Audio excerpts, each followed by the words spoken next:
Hello, kids! Good day! I am your teacher, Ma'am Shali. Now, what we will do today is I will give you a quick tutorial on how will you use your Google Classroom, how will you join our classroom, and also, I will teach you how to submit your performance tasks using your Google Classroom. Let's go!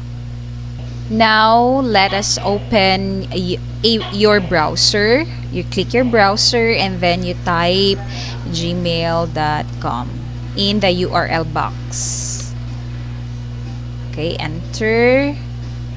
And then, mag-sign in. I-click yung mag-sign in. So, you type your email address. So, here's my email address. And then, after that, so this is my email address, sample of an email address. And then, click susunod. And then, after that, you type your password.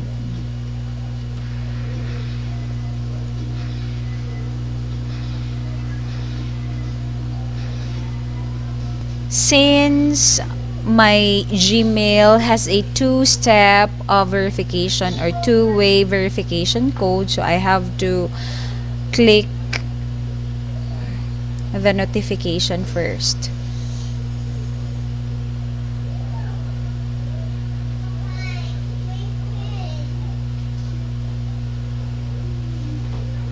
So here's my inbox of my Gmail.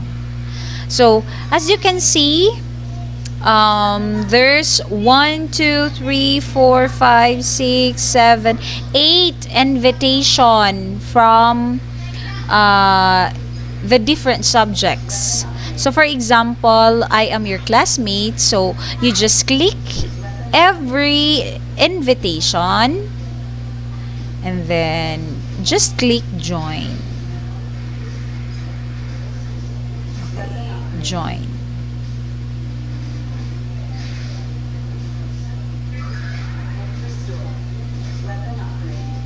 If you already in the Google Classroom of each subject, just click close and then you go back to the next class invitation.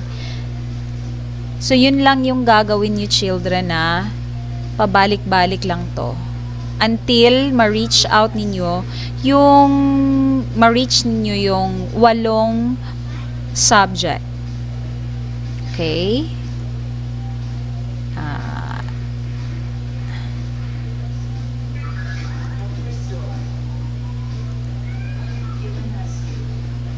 Okay.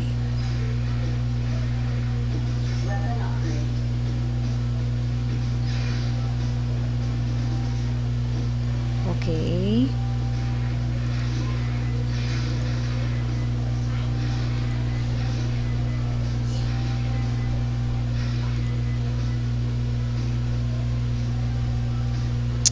Okay, you just click join.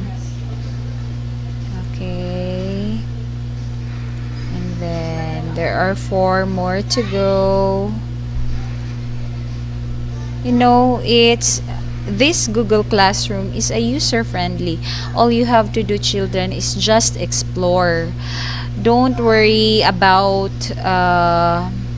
exploring because this is safe, mga bata. Okay? Okay.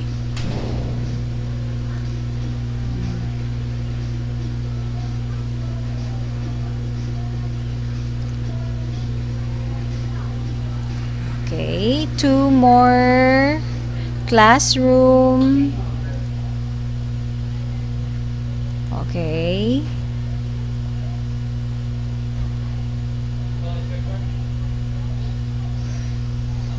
Okay, 1 more left.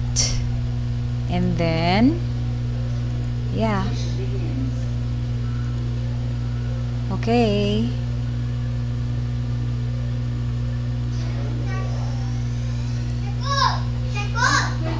So, we are done with, since we are done our but since we are done with the class invitation, now let's go to the classroom. So you find your classroom here. You click it here.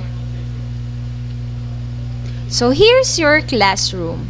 Since I have a performance task in your AP, so let's find the AP. You can see it here, children. So find your classroom in AP. So I have here a posted new assignment about your performance task in AP. This is the video, right? The singing of the Philippine National Anthem. Now, so as for the rubrics, you just follow what is the instruction at the back of your answer sheet. So today, I will give you a steps on how will you submit your assignment. So for example, I am part of your classmate. So you just click it here and then okay. So there's an instruction there. So the first one is you click add or create. So if you have if your file is saved in your desktop, so click file and then browse. Okay, like for example, just imagine that this is a video. So just click it here. You just click it and then click open. Okay, you wait. So there's an instruction there. So you just click turn in. Okay, click turn in. Okay, click turn in. So once you click your turn in, eventually children, mapupunta yon sa aking notification sa Gmail that you already submitted the performance task. But if you are not that what do you call that, hindi kayo sigurado pa sa isa-submit nyo, tapos na-submit yun na and then may revision, so you can, it's very easy. You just click unsubmit. Okay, unsubmit. So magkakaroon ng X dito dyan. So you just click X here and then do the first step. Add or create your new performance tasks. Okay? So I think it's very clear there, the instruction, the tutorial of how will you use your Google Classroom and how will you submit your performance task using your Google Classroom. If you have any questions, we have our group chat from your parents. We have also our own group chat for you kids. So don't hesitate to ask questions so that I can give you a clarification about your queries, about your question. Okay, so I think that would be all. Have a nice day, kids. Bye.